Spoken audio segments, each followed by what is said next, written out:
18 horas. Notícias de Manaus, Amazonas, Brasil e do mundo. Agora na Mix. Muito boa noite para você, sintonizado aqui com a gente em 100,7, seguindo a programação da Mix, agora com 18 horas, comigo, Karime Leão e Kennedson Paz. Boa noite, Kennedson. Olá, muito boa noite, Karime, boa noite a todos que acompanham aqui o 18 horas de hoje, gente. E para nosso programa ficar ainda mais sensacional, é necessária a sua participação, né? Manda aquele WhatsApp pra gente, manda uma foto, manda um vídeo de como é que tá a cidade de Manaus agora, gente, para o nosso WhatsApp, que é o 994887592. E tá valendo também a sua participação para você que nos acompanha ao vivo pela live do YouTube. Manda a sua mensagem de texto. E não esquece de seguir a gente nas redes sociais. No @18 horas news. 18 horas. Trânsito. A gente começa sabendo como é que está o trânsito agora, 6 horas e 2 minutos aqui na capital. Boa noite, Andréa. Muito boa noite, Karime, boa noite, Kennedson, aos ouvintes que nos acompanham aqui na 100.7. Olha, hoje o trânsito é pela Avenida Humberto Calderaro, né? Muitos voltando aí desse feriado municipal, mas o que acontece é que pela Avenida Humberto Calderaro o trânsito tá lento hoje. Isso já é perceptível desde ali das proximidades do Shopping Manauara em toda a extensão. Quando vai se aproximando ali da passagem de nível da Efigênio Salles, V8, ali pelo local, aí que o trânsito fica mais lento ainda. E também para quem vai acessar a Maneca Marques, para ter ali em direção da Maripiranga, também o trânsito é bastante complicado pelo local. Daqui a pouco tem mais informações sobre trânsito. Volto com vocês. Muito obrigada, André Meirelles. 18 horas. E vamos aos destaques do dia. Denúncia na saúde. UPA Campos Sales convoca clínico geral para atender na pediatria. Governo Wilson Lima inaugurou o Hospital do Sangue do Hemoan em 2024, mas até hoje a unidade não está funcionando. Preço da cesta básica em Manaus caiu 0,61% em novembro e fica em R$ 629,39. 2025 encerra um dos anos mais quentes da história. 18 horas. Esses e outros assuntos, os destaques do dia a partir de agora para você, sintonizado aqui em 100,7 no programa 18 horas de hoje, terça-feira, dia 9 de dezembro de 2025. Você está ouvindo 18 horas. E depois de uma sequência de casos de imprudência e falta de estrutura em hospitais do governo do Amazonas, agora mais um episódio que expõe o descaso que só cresce na saúde do estado. O 18 horas recebeu uma denúncia grave que aponta a falta de médicos especialistas na UPA Campos Sales, na Zona Oeste. Segundo a denúncia, Karime, que a nossa equipe de jornalismo daqui do 18 horas teve acesso, mensagens revelam que clínicos estão sendo convocados para poder atender na pediatria com o objetivo de controlar os atendimentos. Gente, escuta, olha só esse perigo desse tipo de ação, porque coloca crianças em risco, coloca pessoas não capacitadas para poder atender essas crianças sem a especialidade adequada, Karime. É contra a lei e ponto final, gente. Nós sabemos que esse tipo de irresponsabilidade pode custar a vida de uma criança. Imagina você ter ali um recém-nascido, um bebê, Karime, você tá levando seu filho para a unidade hospitalar e você saber que aquela pessoa não tem a capacidade técnica suficiente para poder definir o que seu filho tem. E aí, vai apostar a vida do seu filho? Não é uma especialidade, não é um especialista, gente. É brincar com a vida da população da forma mais cruel. E isso é para quê? Para não gastar contratando mais pediatras? Só pode ser, porque coloca um clínico geral para atender como pediatra na pediatria.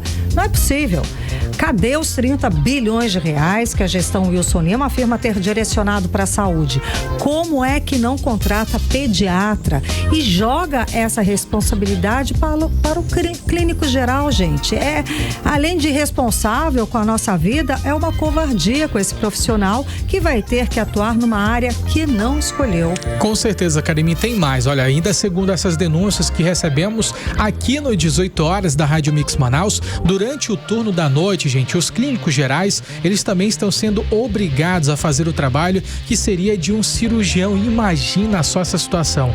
E aí, sabe o que mais, gente? Simplesmente porque não existe cirurgião na unidade. O governo do estado do Amazonas, ele não tem contratado profissionais qualificados e aí coloca em risco a vida da população, de quem chega ali com ferimentos graves e não recebe o atendimento adequado. Um retrato muito claro do abandono e, com certeza, com essa gestão do Wilson Lima, Karime, a situação está difícil e sem a menor responsabilidade, Karime. Ou seja, fica explícito como é que essa gestão, a gestão de Wilson Lima, trata a saúde.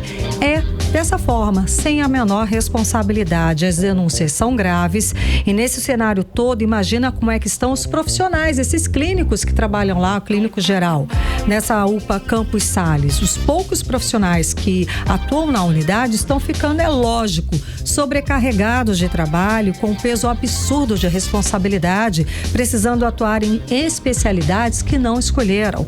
Repito, são denúncias graves. O repórter André Meirelles traz pra gente agora mais detalhes. Então, André, boa noite.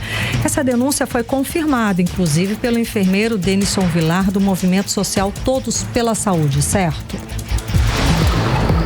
Muito boa noite, isso mesmo. Segundo o enfermeiro Denison Vilar do SAMU Manaus, os profissionais de saúde do estado estão sendo precarizados pelo governo. Isso nas unidades de saúde como SPAs, e é exemplo dessa denúncia na UPA do Campos Sales. O Denison afirma que ali acontece profissionais mal remunerados, explorados. Isso tudo coloca em risco a população quando procura por um atendimento, porque a gente sabe que um profissional sobrecarregado, sem descansar ali, pode cometer algum erro. Isso é preocupante, colocando aí a população em risco. Segundo o enfermeiro, isso é um caso geral na saúde do estado. Estão reduzindo profissionais nas UPAs, nos SPAs, estão precarizando a mão de obra de nossos profissionais, automaticamente não dando a condição adequada para a população de atendimento. Profissionais mal remunerados não serão profissionais qualificados para atender a população.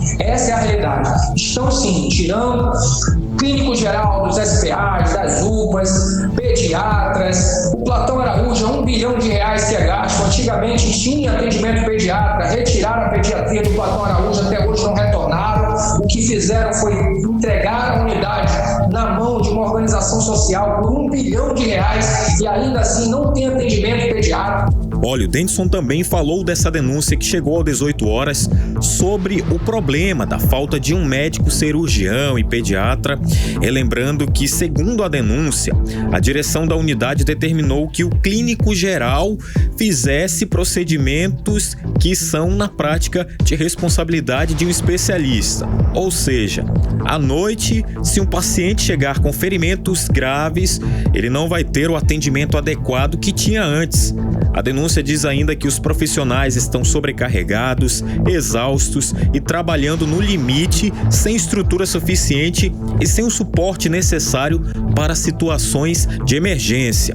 Uma realidade que, segundo quem fez o relato, acontece aí há semanas e até agora ninguém tomou uma providência.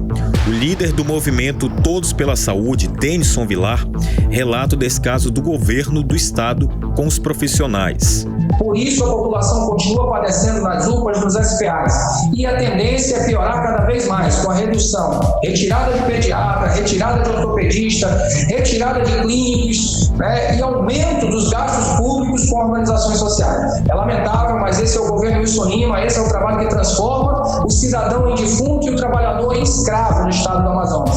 Peço desculpa a todos se eu sou incisivo, se eu sou muito objetivo, mas essa é a realidade do governo Wilson Lima. Não tem preocupação com a vida do cidadão no estado do Amazonas. Olha, essa é mais uma das reclamações que chegam diariamente sobre o sistema de saúde do Amazonas. Falta de profissionais, demora nos atendimentos e pacientes sem o básico para serem atendidos com segurança e dignidade. A nossa equipe entrou em contato com a Secretaria de Saúde do Estado e aguarda posicionamento sobre a falta de cirurgião, sobre a sobrecarga dos profissionais e também da situação dos atendimentos na UPA do Campos Sales. E o que chama atenção atenção aqui é o que estamos pedindo, né? Um posicionamento da saúde do Estado enquanto ainda não aconteceu o pior. Porque Karime e Kennedy, lembram aí do caso que o 18 Horas também recebeu uma denúncia de um avô que não recebeu atendimento pela noite no Hospital e Pronto-Socorro da Criança para a neta de 3 anos, que passou a madrugada lá e só foi atendida de manhã, porque à noite, segundo a denúncia, o governo ali não colocou profissionais especializados para trabalhar, nem de noite nem de madrugada. Então fizemos a mesma coisa, pedimos ali uma nota, um posicionamento do governo do estado, ninguém respondeu e ficou por isso mesmo. Então depois de alguns dias, o pior aconteceu. Uma bebê de 2 anos morreu ali no local, sim, no Hospital e Pronto-Socorro da Criança na Zona Oeste, no bairro Compensa.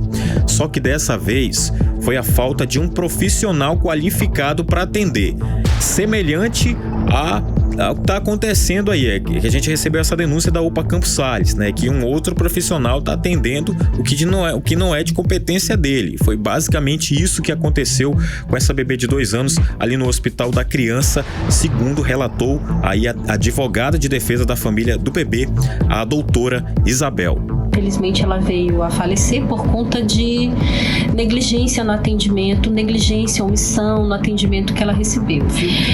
Então, quem deve ser o protagonista do atendimento desse bebê? A mãe. Ela é que tem que ser ouvida. Quem melhor do que a mãe para dizer para a equipe médica o que está acontecendo com a criança? Isso aí, ó, tem nome, é gaslighting médico, manipular a paciente para que ela duvide da sua própria percepção. Tudo isso enquanto a criança já estava em choque séptico, detalhe, né, que a gente já tem um prontuário aí confirmando. Então, quais as implicações jurídicas nesse caso, né? Violação do direito humano à saúde, que está no artigo 196 da Constituição Federal, violação do Estatuto da Criança e do Adolescente, o nosso ECA, violação do Código de Ética Médica, principalmente, né? Recusa de atendimento é crime, está previsto lá no artigo 135 do Código Penal, omissão de socorro, né? Inclusive, também temos fala do deputado estadual Wilker Barreto sobre esse descaso, onde ele menciona que é importante a UPA Campos Sales receber ali, né, esses atendimentos para serem encaminhados ao Hospital Delfina Aziz, ali, como o próprio governo do estado, ele coloca aí nas suas falas, né, que ali é o padrão Delfina, mas que o deputado não tem visto isso. A UPA Campos Sales é a porta de entrada da urgência e emergência do Delfina. Ora, se aquele colosso está nesse estado de precariedade, para onde está indo os recursos dos pagamentos mensais dessa OS que administra? Não é essa a tão falada frase do governo, padrão Delfina? Olha, até o fechamento dessa reportagem, o governo do estado não respondeu nossos questionamentos. Volto com vocês.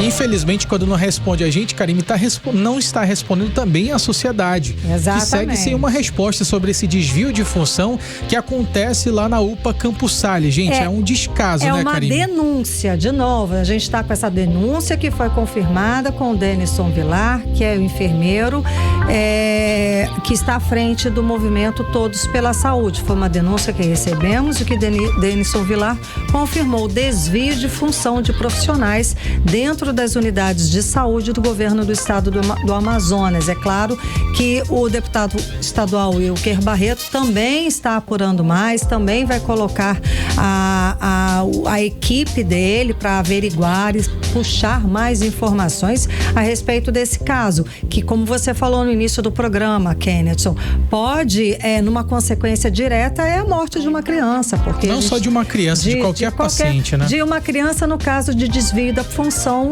do clínico geral para um pediatra, né? E também de um clínico geral para cirurgia. Ou seja, uma denúncia grave que a gente segue acompanhando. A gente vai seguir falando aqui, Karime, sobre esse descaso da gestão do governo Wilson Lima com a saúde pública do nosso estado do Amazonas. Imagina uma unidade inteira, gente, pronta, inaugurada, toda bonitinha, mas completamente abandonada, gente. Como é que pode um negócio desse, hein? Nós estamos falando do Hospital Hospital de Sangue do Hemoan, que foi finalizado em setembro de 2024 e segue fechado até hoje, gente. Eu acho que é muita cara de pau, não sei como classificar isso, porque finalizar uma obra, inaugurar e simplesmente não usar, ela já tem todas as licenças possíveis que um hospital de sangue deveria ter e não funciona, não atende a população. Por quê? Como é que pode isso? Imagina, a fortuna gasta pelo governo, nosso, né? Porque dinheiro do governo, o governo não tem dinheiro, gente, o governo estadual.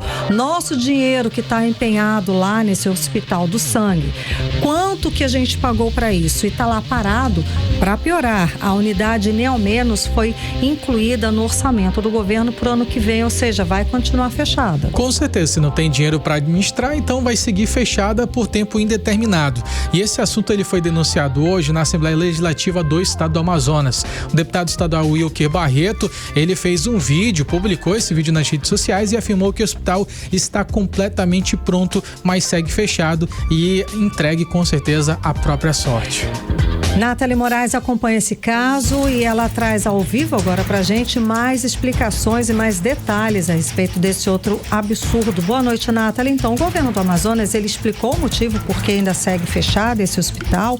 Qual a situação real hoje desse hospital do sangue, Nathalie? Boa noite. Boa noite para você, Karime. Boa noite, Kennedson, e para todos que nos acompanham. Karime, esse assunto foi destaque durante a sessão plenária desta terça-feira na Assembleia Legislativa do Amazonas.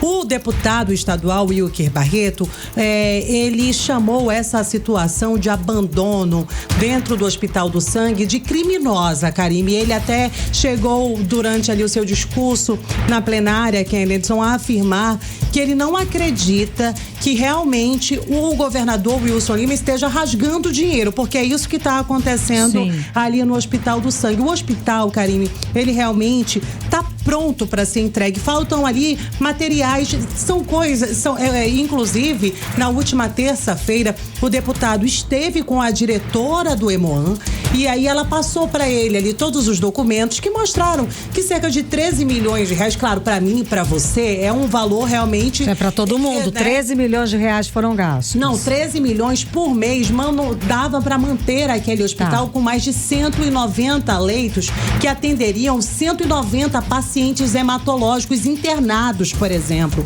né? Mas a capacidade de atendimento dessa unidade hospitalar, se ela estivesse em pleno funcionamento, é muito maior. É uma estrutura muito grande. É uma estrutura muito grande. Para quem está nos ouvindo e está se perguntando onde é que fica esse hospital que a Nathalie está falando que está pronto e até agora não foi entregue. Ali na Avenida Pedro Teixeira, na lateral ali do Centro de Convenções Vasco Vasques, quem já passou por ali já viu aquele elefante branco ali, porque é assim que muita gente tem se referido ao hospital. Inclusive, Karime, ele teve a licença concluída e liberado para ser entregue para a população em setembro do ano passado, mas permanece fechado. E aí na tribuna, durante a sessão de hoje, o deputado falou que já fez contatos com a Secretaria Estadual de Saúde, já falou com a Casa Militar, e o mais inadmissível nessa história toda é o que a Karime falou aqui quando ela estava me chamando, é que para o ano de 2026, nos próximos dias, a gente sabe que os deputados estão correndo aí para entrar de férias, vão votar a lei orçamentária anual do nosso dinheiro que vai ser gasto para o governador administrar no ano que vem, e a liberação do Hemoan, nem um centavo foi destinado para esse hospital. Nem entrou em pauta, então, né? Nem entrou em pauta. O governo, na carta enviada para a Assembleia Legislativa, ele não cita o Hemoan. O Hemoan precisa hoje de 163 milhões de reais, esse Hospital do Sangue, que é o valor que ele custa por ano, e aí a gente fazendo essa divisão dá cerca de 13 milhões de reais por mês, para que ele entre em funcionamento, mas até agora nada disso foi feito. Eu separei um trechinho aí desse material publicado pelo deputado nas redes sociais, para a gente poder entender um pouco mais da situação que está acontecendo por lá. Quem nos acompanha também através das redes sociais vai poder conferir as imagens e também o áudio da situação no Hospital do Sangue do Amazonas. Vamos ouvir. Eu estou aqui, ao fundo, esse colosso aqui é o Hospital do Sangue. Obra essa entregue, tá aqui o documento, gente, com licença para funcionamento do dia 13 de setembro do ano passado. Que há pouco mais de 8 dias, essa obra completará um ano que está pronta para funcionar e não funciona. Vocês sabem que nós estamos na semana de votar o orçamento do governo para o ano que vem. Tu sabe que é responsabilidade da Assembleia Legislativa. E não adianta só falar, você tem que entender o porquê que isso aqui não está funcionando. E eu consegui aqui documentos formalizados, obviamente entregues depois de uma formalização por mim. Deixa o hospital aqui, por favor, vamos lá. Que para funcionar esse hospital, precisa de 13 milhões por mês. 18 horas. Karime, Kennedson e ouvintes, a gente ouviu aí um trechinho da fala do deputado estadual Wilker Barreto durante fiscalização no Hospital do Sangue. E a preocupação, Karime, realmente é sobre o desperdício de recursos públicos. A gente volta a reforçar que esse hospital, se estivesse em funcionamento, poderia atender aí milhares de pacientes oncológicos, hematológicos. Eu já perdi as contas, Karime, nesses últimos meses, a quantidade de denúncias, por exemplo, que a gente já recebeu da Fundação SECOM, um hospital do câncer que já foi referência, hoje já não consegue mais atender a demanda. O Hospital do Sangue, ele poderia ajudar nessa superlotação que vem acontecendo lá dentro da Fundação SECOM. E aí é indispensável a gente falar em ampliar os serviços de saúde, porque a gente sabe, a gente vem vivendo num sistema que está enforcado, mas não é por falta de dinheiro, é por falta de boa vontade. A gente sabe que para um gestor, para qualquer pessoa que está ali na cadeira, que tem o papel da caneta, que tem o papel e a caneta na mão, tem algumas situações que precisam ser prioridade. E uma delas, Kennedson, é a saúde, é a segurança, é a educação.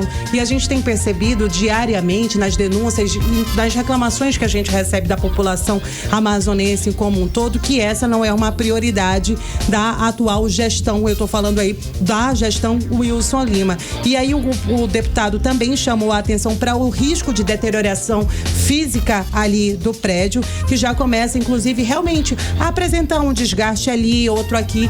E é o nosso dinheiro, né, Kennedson? Foi investido milhões e milhões de reais. Lá tem macas, tem cadeiras, tem tudo. Só precisa realmente do maquinário e de funcionários e de uma contratação e limpeza. Vamos conferir aí mais um trechinho dessa visita do deputado ao Hospital do Sangue. Eu estou levando esse documento aos cuidados e conhecimentos da Assembleia Legislativa, que ainda vai votar orçamento. A Assembleia tem todas as condições de aprovar uma emenda garantindo o dinheiro de funcionamento deste hospital. Lembrando, gente, o dinheiro não pertence ao governador, nem à secretária de saúde, pertence a você. Por isso que isso aqui, gente, é público, são documentos oficiais que comprovam que o hospital está há 1 ano pronto.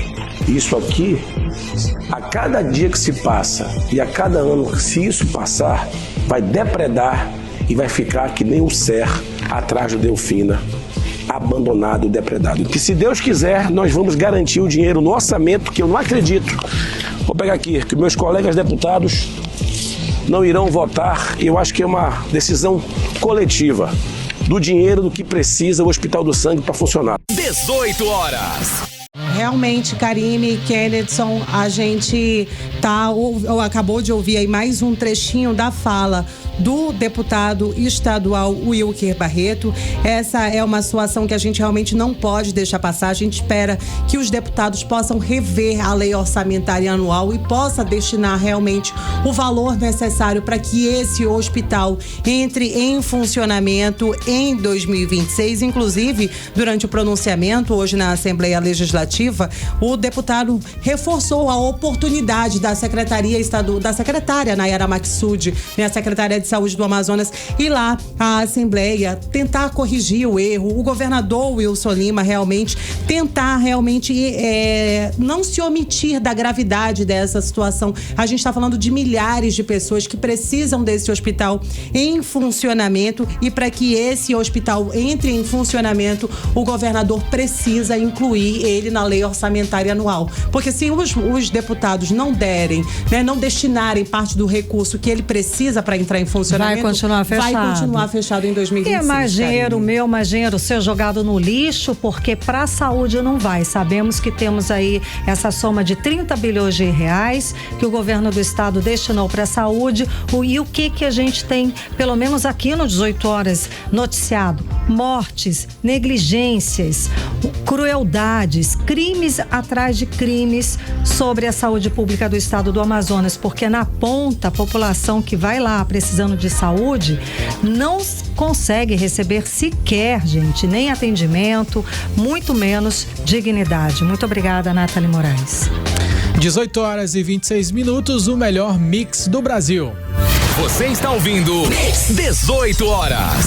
Vamos mudar agora um pouquinho o clima, Karime, vamos dar aquela respirada, vamos falar um pouquinho sobre economia, galera. Escuta essa, é uma boa notícia, porque olha só, o preço da cesta básica em Manaus, ele caiu 0,65% em novembro e fica a R$ 629,39. A informação é da pesquisa da Companhia Nacional de Abastecimento. Karime. Uma boa notícia, né, gente? Um alívio, ainda mais no fim do ano, todo alívio no bolso é bem-vindo. Entre outubro de 2025 e novembro, em Manaus, 9 dos 12 produtos que compõem a cesta básica tiveram diminuição nos preços médios.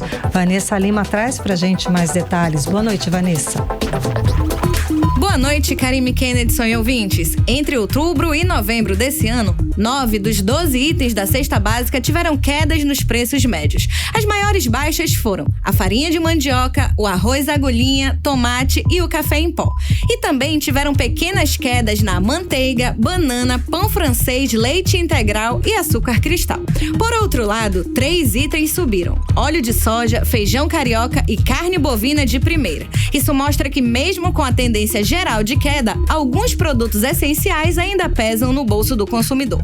Se analisarmos desde abril, as maiores altas acumuladas foram no óleo de soja e na carne de primeira, enquanto as maiores quedas ficaram com o tomate e arroz agulhinha. Ou seja, produtos que estavam com preços mais altos sofreram quedas maiores, e essas quedas tiveram peso suficiente para puxar para baixo o valor total da cesta.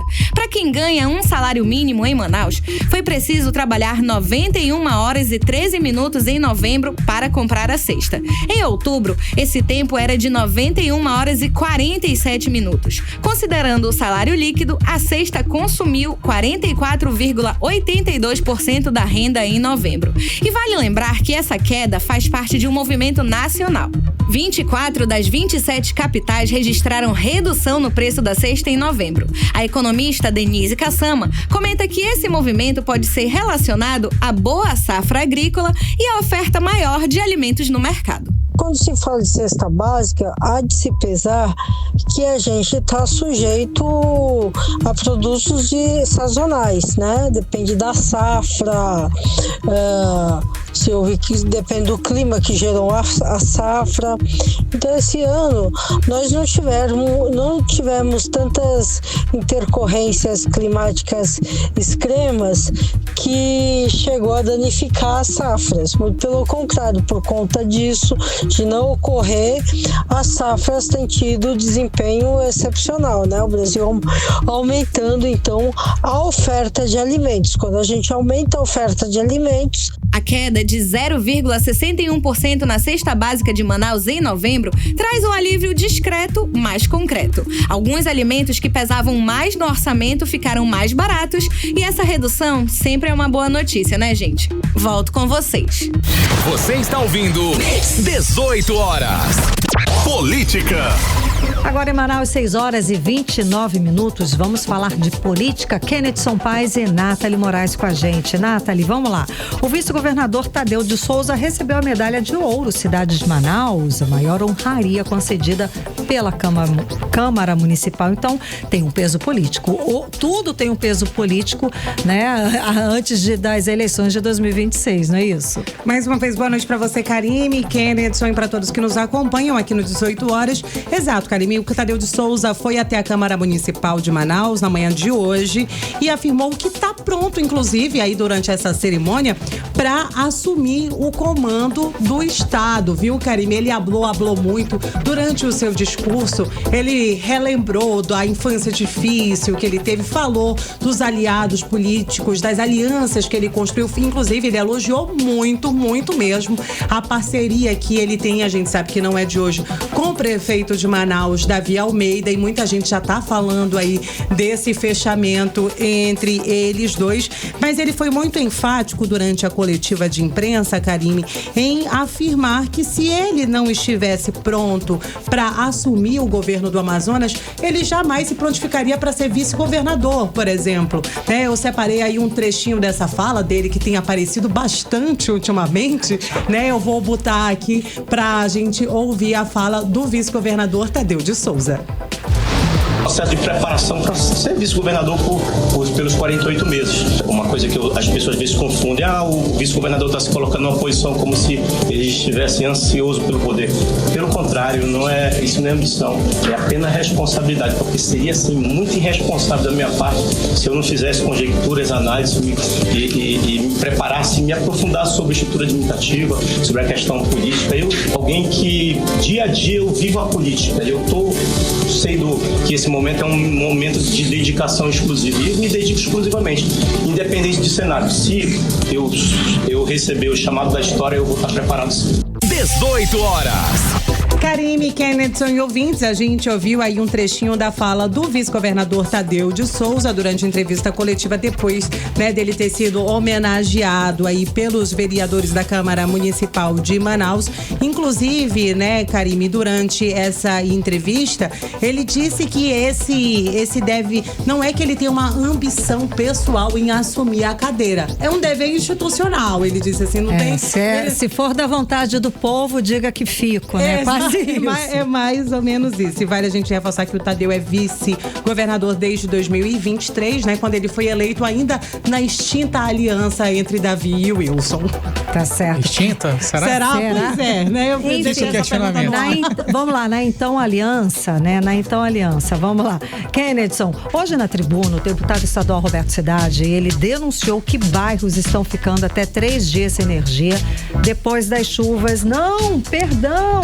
Então, Karime, olha só, já que a gente está falando sobre Câmara Municipal de Manaus, a gente vai falar para a Câmara Federal, Exatamente, porque hoje 2 pautas muito importantes foram tema lá em Brasília: a diminuição da pena para os presos dos atos de 8 de janeiro e incluindo aí diminuição da pena do ex-presidente Jair Bolsonaro e a cassação do deputado federal Eduardo Bolsonaro. Conta mais, teve até uma confusão envolvendo o deputado federal Glauber Braga, lá do Rio de Janeiro. Pois eu vou começar a falar sobre isso daí que acabou esquentando essa tarde de hoje lá na Câmara Federal, porque o deputado federal Glauber Braga, que ele é do pessoal do Rio de Janeiro, ele que já foi envolvido em diversas outras polêmicas na Câmara Federal, novamente voltou a protagonizar episódios semelhantes a esse. Ele foi retirado à força, gente, da mesa diretora da Câmara de Deputados e ele foi removido por policiais do Poder Legislativo da Câmara Federal. E aí o que aconteceu? O Glauber, ele ocupou a cadeira do presidente da Câmara Federal, Hugo Mota, e aí ele recusou a deixar o espaço, disse que não iria sair, que ele só iria sair depois que ele fosse tratado da mesma forma como estava sendo tratado o Eduardo Bolsonaro, que ainda não tinha sido cassado devido ao tempo que está distante do seu mandato e agora vivendo nos Estados Unidos. Então foi aquela loucura. Inclusive a TV Câmara cortou a transmissão no plenário agora às 5 horas e 34 minutos, mesmo horário em que a imprensa começou a ser retirado do plenário e também impedido, inclusive informações da Globo, que eles foram impedidos de acompanhar toda essa movimentação, mas não demorou muito e aí o que aconteceu foi que ele foi retirado e aí o Hugo Mota, ele anunciou que os deputados, eles devem analisar uma possível cassação do mandato de Glauber, acusado de agressão e também de uma manifestação na Câmara. Não sei se você lembra, Karime, mas ele também chegou a fazer a greve de fome, disse que iria acampar lá na Câmara Federal, ou seja, não é a primeira vez que ele protagoniza esse tipo de situação. Mas agora, voltando a falar sobre o assunto, que é um dos assuntos mais importantes, com certeza, desta semana e também para a Câmara Federal. O presidente da Câmara, que é o Hugo Mota, ele vai acelerar um projeto que ele é muito sensível e é um sinal de mudança clara ali no tabuleiro político do Estado brasileiro, do Brasil. O Hugo Mota, ele vai colocar em votação, inclusive hoje, não sei se de fato vai ter ainda essa votação devido ao que aconteceu, aquela turbulência lá na Câmara Federal, mas estava previsto para acontecer hoje a votação do PL da dosimetria, o texto que pode reduzir as penas dos acusados, dos réus do 8 de janeiro e que podem ter reduções muito significativas dessas penas. Por exemplo, o ex-presidente Jair Bolsonaro, que foi condenado a 27 anos e 3 meses de prisão, ele pode ter a pena reduzida para 2 anos e 4 meses. Caso esse texto seja aprovado, essa redução ela vai ocorrer depois que esse projeto ele for passando ali pela Câmara Federal e aí passando da Câmara Federal volta para o Senado. E aí que está o detalhe dessa história, porque o Senado já falou através do seu presidente, Davi Alcolumbre, e ele garante que se a Câmara Federal ela aprovar esse texto, com certeza no Senado eles também vão garantir que vão votar o PL da dosimetria ainda este ano, palavras de Davi Alcolumbre. Ou seja, a situação está muito complicada nesse momento, está pegando fogo a Câmara Federal e também esse assunto vai pegar fogo lá no Senado e com certeza esse assunto vai continuar sendo batido ao longo da semana. E a cassação dos deputados Eduardo Bolsonaro e também Carla Zambelli também está em pauta para hoje, pelo menos era a última informação que a gente tinha. Depois dessa confusão, não sei se vai ser suspensa. Eu acho que deve ter sido suspenso, né? Tá tudo suspenso até o momento segue, a imprensa né? não pôde retornar, tá uma confusão muito grande, inclusive, para os nossos ouvintes quiserem conferir tudo daqui a pouquinho no @18horas-news. Exatamente, lá, Nathalie Moraes. Nathalie, é com você, Nathalie. Vamos lá, o governador de São Paulo, Tarcísio de Freitas, ele se pronunciou pela primeira vez sobre a pré-candidatura do senador Flávio Bolsonaro para a presidência da República. E o que ele falou, com o que a gente pode esperar, porque ele era um dos nomes possíveis para configurar, né, para ser o candidato da direita. Eu posso dizer que ele era o queridinho, né, o chaveirinho. Sim. Muita gente realmente via o Tarcísio porque ele tem um prestígio muito grande, ele construiu isso, né, e aí, Karime, ele se pronunciou na noite dessa segunda-feira pela primeira vez, né, falando sobre a pré-candidatura aí do Flávio Bolsonaro.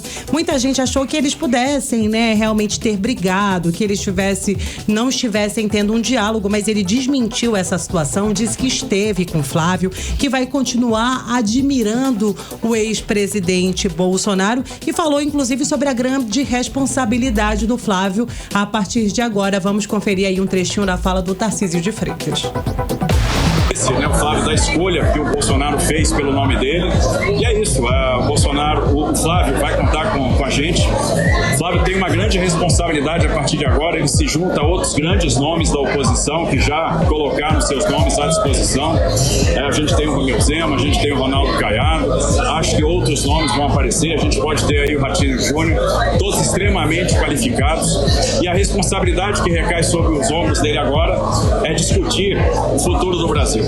18 horas. Karime, quem a gente ouviu aí um trechinho da fala do governador de São Paulo, Tarcísio de Freitas, né? Mas só que aí, Karime, muita gente já fala que o Flávio já teria começado ali montar a sua equipe para a campanha de 2026, né?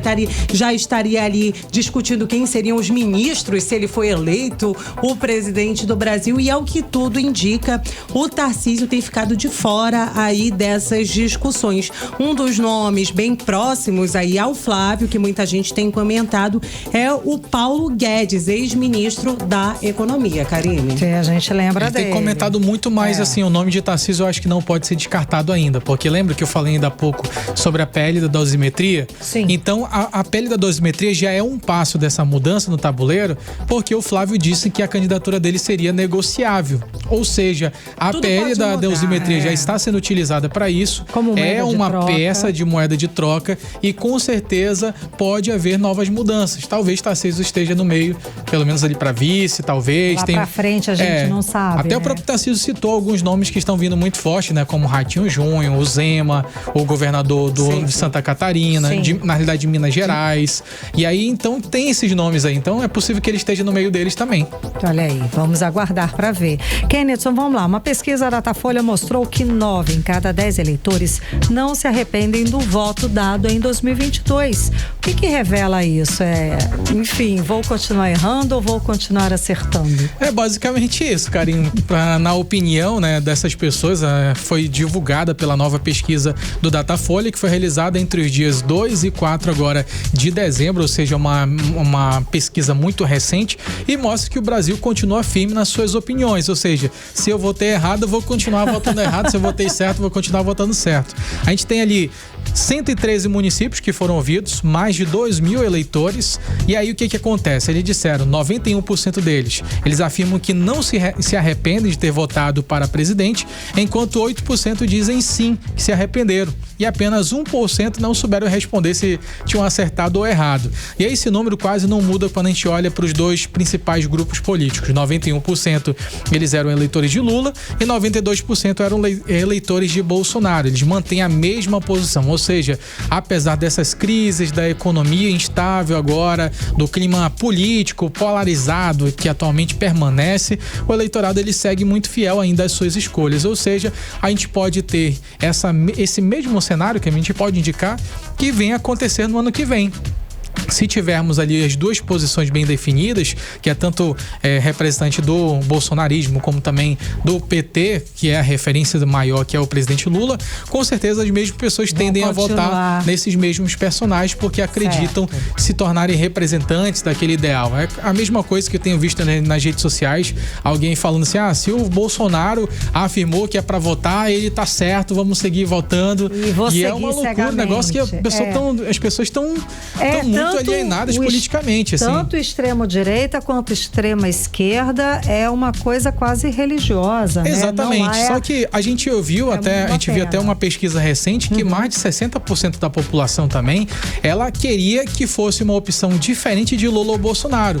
Mais de 60% da população brasileira já tinha dito que não era necessário, não queriam que Lula nem Bolsonaro estivessem nas próximas eleições. Que contradição aí, queriam uma terceira via, né? Com certeza. Da última vez, a última eleição, que até começou-se a pensar no nome do Sérgio Moro para que fosse essa terceira via, uma possibilidade que acabou não acontecendo. Eu acho que agora tem muitos políticos que são interessantes, que têm feito um bom trabalho, que têm feito um resultado muito importante, assim como o Tarcísio de Freitas, assim como o governador do Rio, assim como vários outros nomes que têm surgido, tem pensamentos diferentes e basta apenas as pessoas expandirem os olhares, vamos se informar, ampliar os horizontes para poder definir aquilo que eles consideram ser mais importante para o Brasil, né, gente? Importantíssimo. Vamos nos informar, gente. Vamos nos permitir ouvir, conhecer coisas diferentes. Exatamente. Muito obrigada, Kennedson Paes e Nathalie Moraes.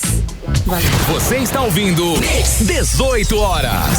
E daqui a pouco aqui no 18 horas 2025 encerra como um dos anos mais quentes da história. É o nosso assunto em instantes. 18 horas. Trânsito. Vamos voltar a falar com o repórter André Meirelles. André, boa noite mais uma vez. Antes de você dar a parcial do trânsito, eu sei que ainda existem bairros sem luz. Isso desde o temporal de domingo.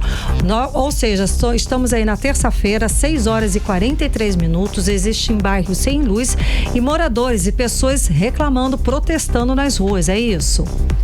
Exatamente isso, Karine, Kennedson, boa noite mais uma vez para vocês, para o ouvinte. A insatisfação com a demora na retomada do fornecimento de energia levou os moradores a sair às ruas, né? Houve protestos com bloqueio de vias, pneus incendiados e também gritos assim, queremos luz. A energia que não voltava, inclusive em vários bairros, ruas aqui da capital amazonense ainda não voltou, como Manoa, né? O bairro Santo Antônio, Conjunto Eldorado, Tancredo Neves, Colônia Terra Nova e partes ali do centro estão entre os mais afetados. Moradores relatam uma sensação de abandono, calor imenso ali dentro de casa, também perda de alimentos e até dificuldades para conservar remédios, né? Num dos protestos ali no bairro Manoa, a revolta foi tanta que os moradores atearam fogo em pneus e também restos de madeiras para chamar a atenção da empresa e das autoridades. Segundo esses relatos,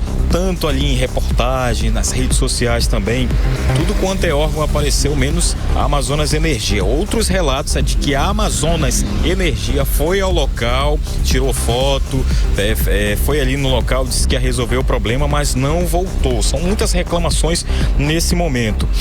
Porque a Amazonas Energia diz que o plano de contingência foi acionado, mas não dá para garantir prazo de retorno para todos. Então o problema, a gente sabe que vai além da luz ali, da energia. São perdas, né, saúde brigas também na porta de casa. Para quem está sem energia, o apagão representa mais aí do que um desconforto, na verdade, né? Olha só, comida e medicamentos se perdem aí com o calor e a falta de refrigeração. Aí tem a situação dos idosos, crianças e doentes que ficam aí em situação de riscos, sem ventilação, sem energia para aparelhos essenciais. Tem também aqueles que fazem o trabalho remoto, estudos e comunicações, ficam aí todos parados, né? E quem depende da internet, celular, equipamento, acaba também impactando com isso, né? E o calor aí nem se fala, né? Com essa alta temperatura, não choveu hoje, pelo menos não em toda Manaus, e aí sobrou para quem nem ar-condicionado pode ligar também, nem ventilador,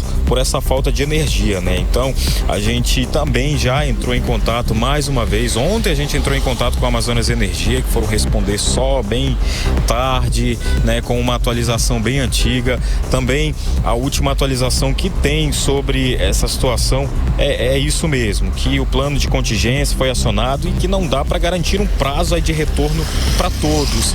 A Amazonas Energia pede que a população tenha paciência, mas como a gente falou, né?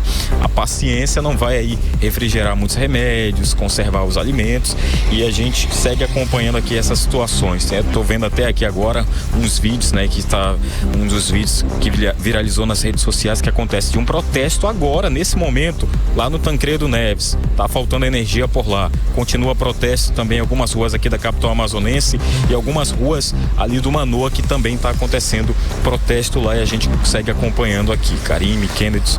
Muito obrigada pelas informações, mas é muita incompetência, né, gente? Desde domingo, cadê esse plano de contingência? Como é que uma empresa não tem um plano, não consegue voltar a retornar à luz? E o pior, não consegue não dar satisfação para o consumidor, que, de novo, a energia é paga, a gente paga por esse serviço. E caríssimo. Paga cara, a conta vai chegar. E esses consumidores que perderam comida, que perderam medicamentos, e medicamentos às vezes são caríssimos, sem falar em pessoas que precisam de energia para equipamentos hospitalares, pessoas que vivem com equipamentos, com aparelhos ligados em casa. Faz o quê? Entra na justiça, procura o Ministério Público. Qual vai ser o ressarcimento da Amazonas Energia para essa comunidade? Se sequer responde a gente, dá pra gente alguma informação, passa pra gente alguma informação do que está acontecendo, por que essa demora tanta? Gente, desde domingo, 6h48 da terça-feira, essas pessoas seguem sem luz. 18 horas. Previsão do tempo. Vamos saber agora a previsão do tempo com ela, Vanessa Lima. Boa noite a todos que acompanham a previsão do tempo aqui com a gente no 18 horas, terça-feira de sol e altas temperaturas na capital amazonense. A previsão para a noite indica períodos de céu nublado e baixa ou nenhuma chance de chuva. E agora vamos falar sobre o clima de amanhã, 10 de dezembro, quarta-feira. Segundo o Clima Tempo, a quarta na capital segue quente e no geral com pouca chance de chuva. A noite deve ficar na maior parte do tempo clara, sem nuvens e também sem previsão de chuva para a nossa quarta-feira. A temperatura na quarta varia entre mínima de 26 e máxima de 32 graus. E a umidade relativa do ar fica em torno de 62 a 92%. Vanessa, segue aqui com a gente, Vanessa, porque é o seguinte, o ano de 2025 está encerrando como um dos anos mais quentes da história, isso segundo o Observatório Europeu Copérnicos. Só perde para 2024, que realmente aqui em Manaus a gente cozinhou praticamente, não é, o Vanessa? Então, esse ano deve ficar, parece que em segundo lugar como o mais quente da história, Vanessa. Karime, na verdade, 2025 ele vai terminar empatado com 2023 como o segundo ano mais quente da história, que fica atrás apenas do ano passado, de 2024. Por exemplo, agora em novembro, o planeta viveu um mês bem quente. Foi o terceiro novembro mais quente da série histórica. As temperaturas globais ficaram acima de 1,54 graus acima dos níveis pré-industriais. E a média dos 3 anos entre 2023, 2024 e 2025 está prestes a ultrapassar um 1,5 grau, que é o limite que os cientistas consideram bastante crítico.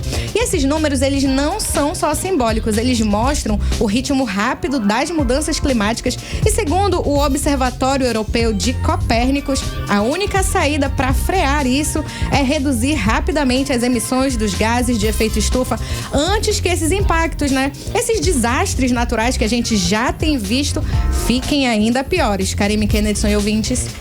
Tá fácil não, hein, gente? Muito obrigada, Vanessa Lima. Você está ouvindo 18 horas. Vamos falar agora de educação. É o seguinte, a Escola Municipal Valdir Garcia, no bairro São Geraldo, foi entregue hoje, totalmente revitalizada, com salas amplas, ampliadas, ambientes modernizados e melhor acessibilidade para os alunos. Kennedy Paz esteve lá nessa inauguração, traz os detalhes pra gente. Foi um dia de boas notícias, não é? Porque além da inauguração, Kennedy, a Prefeitura de Manaus anunciou o pagamento de mais de 90 milhões de reais para os servidores da educação, não é isso? Exatamente, Karime. Quando a gente fala sobre revitalização de escolas, a gente está falando sobre uma mudança na estrutura, a gente está falando sobre investimentos na educação no estado, na capital amazonense, né? A gente está falando sobre a rede municipal de ensino e essa escola, ela passou por mais de 2 décadas aguardando, né? Precisava ainda de uma reestruturação, uma reformulação para que tivesse mais estrutura, e essa escola que já tinha sido destaque, tinha um bom desempenho, tem um bom desempenho nessa unidade escolar, estava precisando passar por esse processo e foi realizada agora essa reformulação na Escola Municipal Valdir Garcia, lá no bairro São Geraldo. E durante esse processo foram feitas reformas onde as salas foram ampliadas, os ambientes ficaram um pouco mais modernos, melhorou a questão de mobilidade e acessibilidade para alunos com necessidades especiais, teve mudanças na climatização, os espaços eles foram readequados para as atividades escolares, inclusive a quadra está magnífica lá, foi o local onde aconteceu o evento dessa cerimônia de reinauguração da escola, e essas mudanças que devem impactar diretamente a rotina dos alunos e também dos professores dessa unidade de educação da cidade de Manaus. E durante a coletiva de imprensa, o prefeito Davi Almeida, ele fez um balanço sobre a educação, a saúde, os investimentos que têm sido feitos aqui na capital. Vamos ouvi-lo. São mais de 380 escolas entregues. Manaus é um dos territórios brasileiros subfinanciados. Nós recebemos menos do que proporcionalmente 98% de municípios brasileiros, e nós já vamos criar, até o final do ano, vamos para 16 mil vagas em creche. Quando iniciamos eram 5 mil. Nós saímos do 13º lugar para o 5º lugar na educação. Nós somos a melhor educação dentre as 10 maiores cidades do Brasil. Fizemos a correção da database dos servidores. E como o prefeito acabou de falar sobre creches, Karime, esse é um tema que muitos pais ficam felizes e tem aquela ânsia de conseguir uma vaga na creche, né? Como o prefeito falou, vai chegar a 16 mil o número de oferta de vagas para a cidade de Manaus. E tem uma novidade muito importante, então atenção vocês papais, mamães, porque ano que vem a prefeitura informou que vai ofertar mais 5 mil vagas para creches municipais aqui na nossa cidade. Investimentos que são importantes para a educação desses alunos da rede municipal de ensino. E durante o evento, a gente falou de coisa boa, mas também o prefeito, ele falou sobre o desequilíbrio, Karime, nessa arrecadação tributária aqui na nossa cidade, o que tem limitado muito o orçamento do município para que novos investimentos sejam feitos. Vamos ouvir o que disse o prefeito Davi Almeida sobre esse tema que é delicado. Nós já temos a melhor educação, a melhor saúde, nós temos trabalhando na infraestrutura, mas a gente trabalha com uma condição muito difícil. Tudo que se arrecada em Manaus não fica em Manaus. A 5ª cidade mais rica do Brasil, mais de cada 100 milhões de reais em impostos que as empresas do distrito pagam, 50 milhões de reais é do governo federal, 48 milhões é do governo estadual e só 2 milhões do governo municipal. É desproporcional a distribuição, a arrecadação com as responsabilidades de cada ente federativo. Isso ele está falando a respeito sobre o que é arrecadado aqui na capital. Só que como ele mencionou anteriormente sobre o subfinanciamento, que foi inclusive destacado por ele ao longo de todo o evento, na próxima sexta-feira, informações do próprio prefeito Davi Almeida, vai acontecer aqui na cidade de Manaus a Frente Nacional de Prefeitos, onde vai haver esse encontro entre prefeitos que estão nessa mesma condição, onde eles vão formalizar um documento que foi descrito pelo prefeito como Carta de Manaus, que trará essa situação dos municípios que estão precisando de mais recursos federais para poder investir em todas as áreas desses municípios, principalmente na área da educação. E o objetivo é que esse documento ele seja entregue nas mãos do próprio presidente Lula durante a próxima agenda dele aqui na capital. E além disso, também dos investimentos feitos em estrutura nessas escolas aqui de Manaus, a prefeitura também fez esse adiantamento sobre esses pagamentos que vão ser feitos para os servidores municipais. Vamos ouvir o que disse o prefeito Davi Almeida sobre esses dois pagamentos. 52 milhões de reais que vão corrigir as progressões funcionais. Tem gente que tem direito a retroativo. Então, saindo de R$2.000, tem professor, tem servidor que vai receber acima de R$10.000. É um número considerável de 10.326 servidores que tem direito a 2.000, a 5.000, 7.000, 8.000 e acima de 10.000. Dia 19. Dia 30 de janeiro, nós vamos pagar a gratificação, a bonificação. É uma bonificação que vai dar mais 40 milhões de reais. 2.000, 4.000 e 6.000 reais para os servidores da educação e 4.000 para os servidores administrativos. Ou seja, investimentos em estrutura para os alunos. Ali a gente está falando sobre refeições também para os alunos, que foi destacado pelo próprio secretário municipal, e agora também investimentos para quem lida no seu dia a dia, cuidando desses alunos e ensinando eles a se tornarem esses ótimos profissionais da nossa cidade, né, Karime? É o melhor investimento que existe, né? Investir em educação. Obrigada, Kennedson Paves. Você está ouvindo 18 horas. E agora a gente mudando de assunto para falar de um caso que chocou a população manauara hoje, gente. A Polícia Civil, ela busca o José Brito, suspeito de matar a dona Isabel Simplício com extrema violência, gente, requinte de crueldade aqui na cidade de Manaus. Segundo a polícia, o José Brito, ele confessou o crime por mensagens enviadas à família da vítima antes de fugir. O delegado Eduardo Gomes, para ele disse o seguinte: a vítima apresentava sinais de espancamento na cabeça e enforcamento, além de ferimentos na região dos olhos feitos com faca. O repórter André Meirelles traz pra gente os detalhes. Boa noite, André. Muito boa noite. O crime aconteceu no bairro Lago Azul, na zona norte de Manaus. Segundo a Polícia Civil, a vítima foi esfaqueada, teve o rosto desfigurado, os olhos perfurados com uma faca e foi estrangulada. José Brito, principal suspeito, teria enviado mensagens aos familiares da vítima, relatando o que havia feito e, em seguida, fugiu. Eu sei que eu lutei com ela e a minha realidade é essa. Ela chegou se furando, ela furou o próprio olho dela, ela furou o próprio olho dela com a mãe, macho. E lutando comigo. Aí, resumindo, depois que eu vi isso, eu tentando fazer isso, ela tô todo rasgado também de faca, macho. Não eu assim, ela chegou assim com surto. Ela disse que se eu não vivesse com ela, não vivia com ninguém. Ela tentou me matar também. Só que isso não é um caso, essas coisas. Aí eu peguei e enforquei ela, depois que ela mesmo furou o próprio olho dela, eu não acreditei. Aqui tá o meu áudio do Brito. Eu tô me entregando pra polícia, mano. O delegado Jorge Gomes, da delegacia especializada em homicídios e sequestros, falou sobre o crime. Ele enforcou. Ele espancou, vários pancadas na cabeça e depois enforcamento. Perfurações nos olhos, tipo de informação? Sim. Tem perfuração nos olhos, tá certo? Uma faca, possivelmente, né? Muito rosto, muito danificado, em razão possivelmente de socos, murros e enforcamento.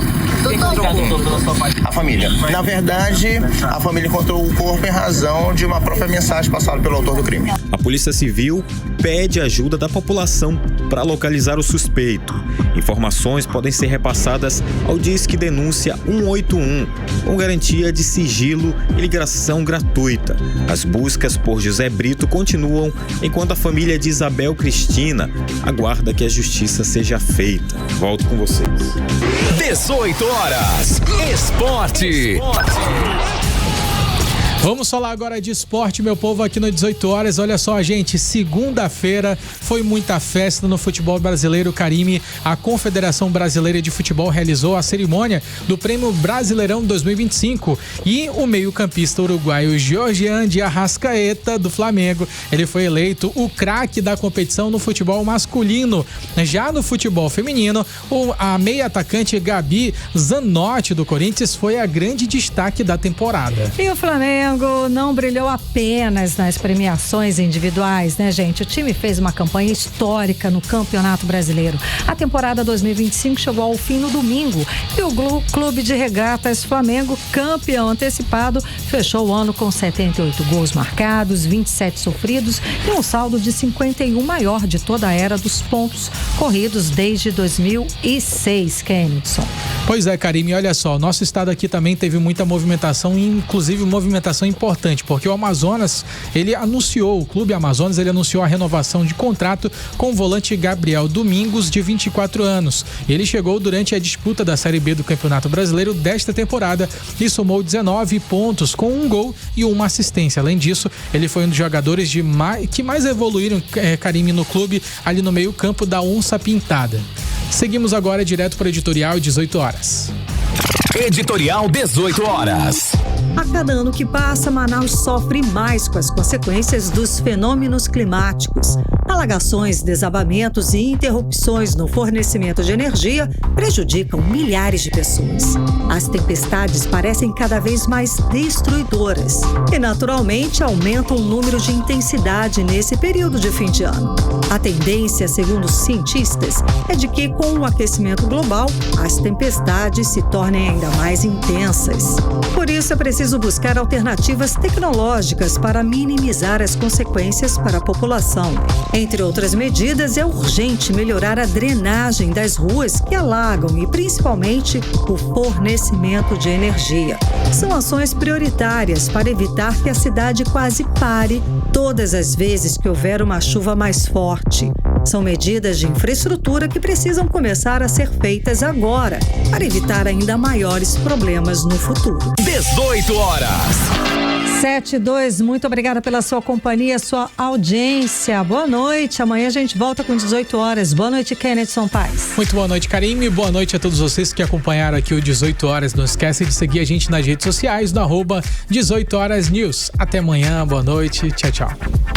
Você ouviu 18 horas. As notícias do Brasil e do mundo. De volta amanhã.